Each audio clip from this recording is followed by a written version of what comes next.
Nawa-ke emaphupho lasuke akhombisa ukuthi wena kunobizo onalo, either uyalithanda noma awulithandi, noma uyafuna noma awufuni.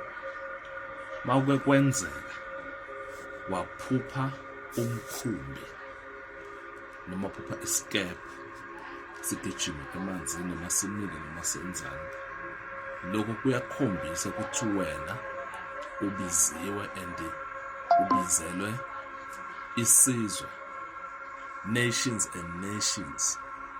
Lento obizelwe yona uzohamba ube umuntu othula usuka kule ndawo le uye kulenye indawo kube khona into oyenza khona.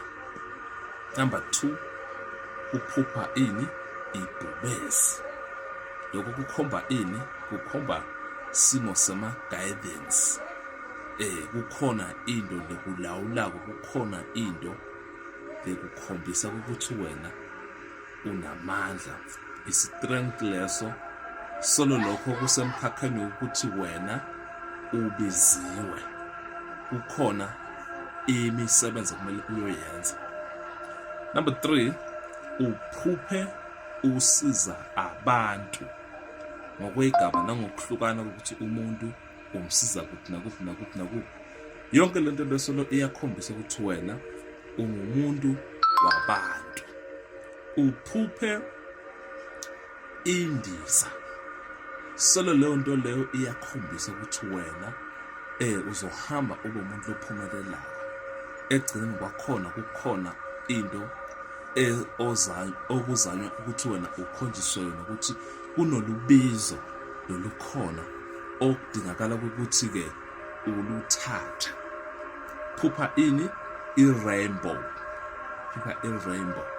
Lokho kuyakhombisa ukuthi kukhona izinto oyoziqala, kukhona ama-covenant okumele uwenze azokwazi ukuthi-ke alekelele simo sobizo elibekwe phezulu kwempilo yakho. Uphupha umango. Lento lena iyakhuluma ukuthi wena uzoba umuntu oshintsha indawo njalo. Uzohlala kule ndawo le, uhlale kule dolobha leli, uhlale le city le, usuke kule city le, uyohlala kuleya, uhlala kule lizwe leli, uselizwe leli, uyohlala kule lizwe leli. Konke lokho makwenzeka kukhona izinto ozobe uzifunda ngaleso sikhathi okukhombisa ukuthi wena ubiziwe. Then lastly, uphuphe ufish. A fish. Maphupha ufish, leyo nto leyo irepresenta isipidi ukuthi wena uzoba sharp kulento lena. Maybe when it comes to the prophetic, or maybe when it comes to the healing, uzoba fast and izinto zakho zizoshesha ngokuhamba kwesikhathi. Onke ke lamaphupho lawo ayakhombisa ukuthi wena ubiziwe. Kukhona uhambo lokudingakala ukuthi uluthathe. Mawubeke waba nalamaphupho lawo, awudingi i-approval kunoma ngabe ubani. Umuntu osemhlabeni uzoku-approve ukuthi njengamanje nasongaqala wenze lento, noma njengamanje nasoyini, ngoba wena usuke vele ngokulikamoya so approviwe. Ingakho bese uyathathwa uyathenjwa.